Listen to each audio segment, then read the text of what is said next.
Hi, in this video I will show you how to fix unusual activity has been detected from your device in ChatGPT. So if you're having this problem on ChatGPT and you can't use the application, what we can do is we can head over and then do these three methods that I will show you. So the first method is to just try signing out of your account.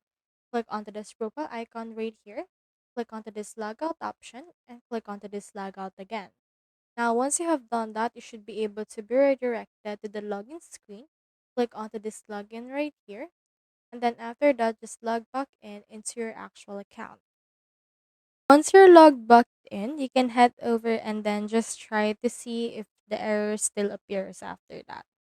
So if the error still appears, what we can do next is we can head over and click onto this three dots in the upper right corner. Then after that, make sure to click onto this new incognito window. So you can open ChatGPT on your incognito window and then try working onto this particular page and see if it actually works again.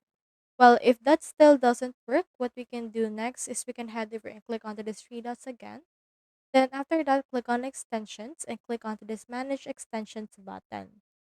Once you have clicked on that, you can just make sure to turn off the extensions that you have right here because in some cases this might actually conflict with each other and might cause that particular error. So doing this will actually resolve this particular error of ChatGPT. So that's all there is today and I hope this video helped you out.